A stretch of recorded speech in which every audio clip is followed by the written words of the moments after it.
Oh, you're good. You can sit up there. Your feet will be all right. How you feeling, Shawn, now that we're a lot closer to the fight night? Closer, man. This is my favorite part. Second half of camp? Yeah, heck yeah. Or even the last fourth. I love it, man. This is when the grind really, really begins. And, you know, you focus more than ever now. You know, so along the way there's always something going on. But, you know, I guess maybe me, I'm seasoned enough, smart enough to know that, you know, anything in the way at this point is negative, get it out of the way, you know. So with that being said, I feel great.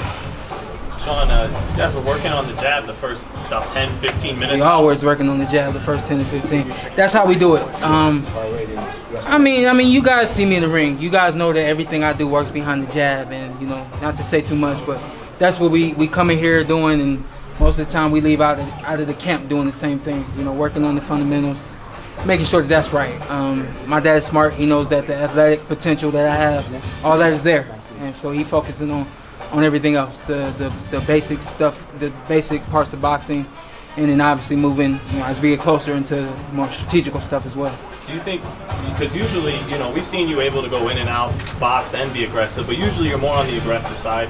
Are you going to be looking to box more for this fight because of, you know, what Danny Garcia, the style he brings? It depends. That really will be a game time decision. I think to start off, we do want to mix it up, and we'll move forward from there.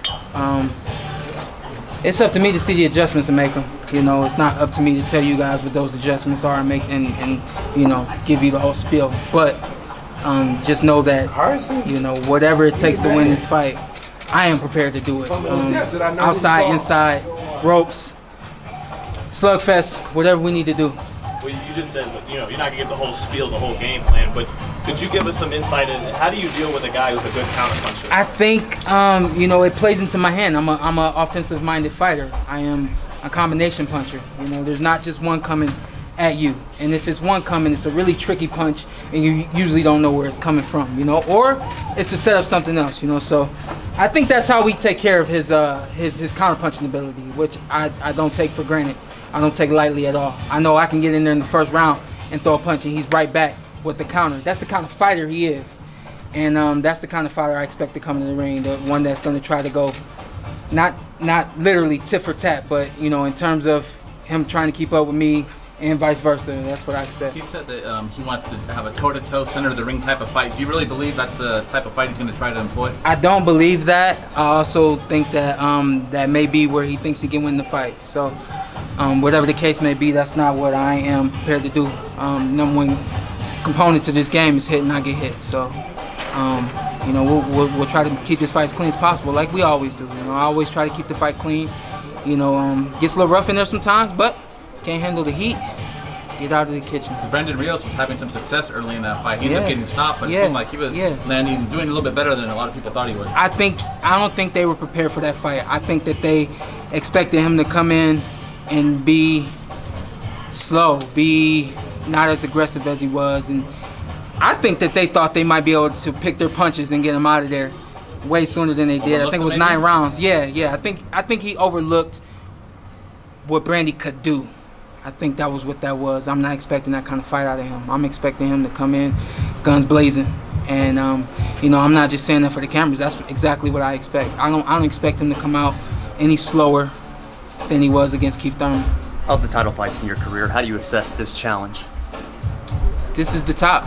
This is the top. I really did think that Keith Thurman was the top, and I still think that in a lot of ways that match brought a lot out of me, and I brought a lot out of Keith as well.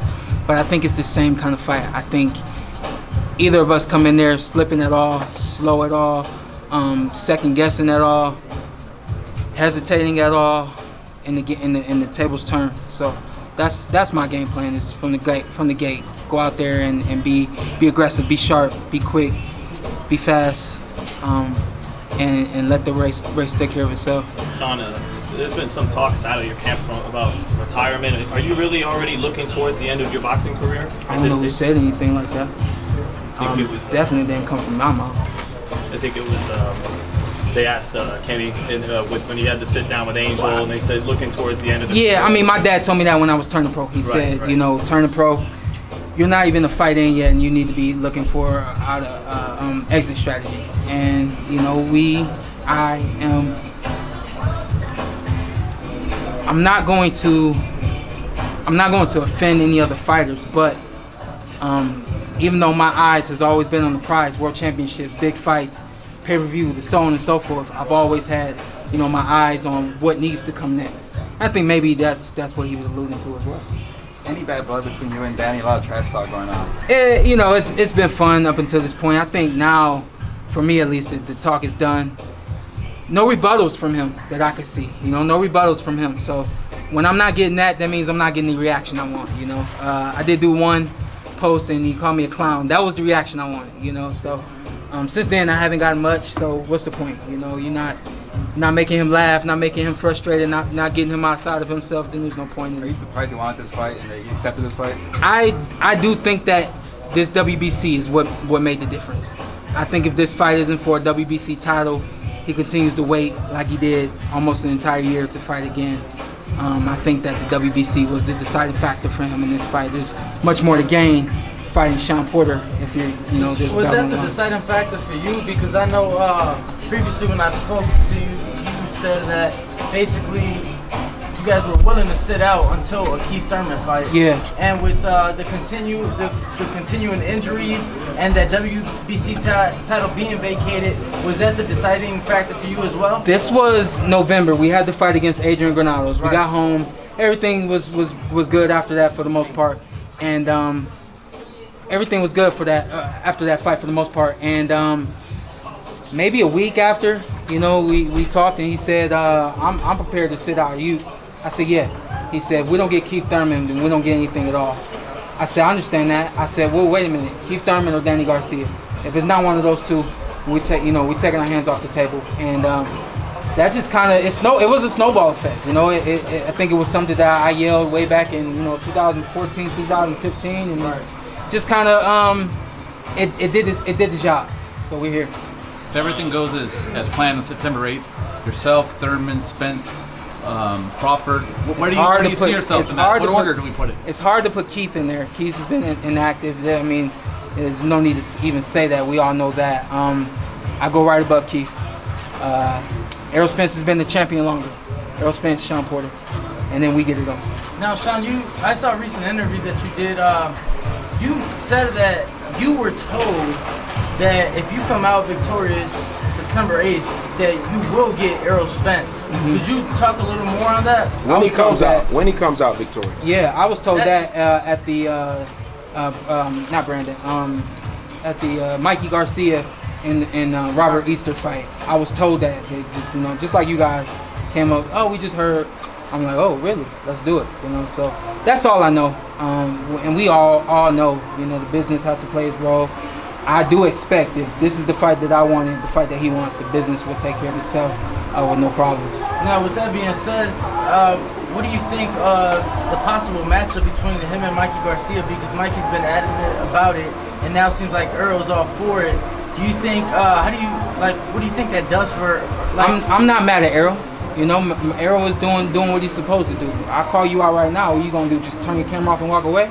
You can't do that. You gotta at least say something in front of these people, So I think Errol is doing the same thing. I'm not saying Errol's playing his role, but Errol is answering the talk. Errol is answering the bell. Mikey's flat out calling them out. He said, "Oh yeah, we can get it in." And both those guys, I think, would be a tremendous fight. What kind of fight do you think that would be between you and Spence? Because you guys don't back down. We don't back down, man, and it's.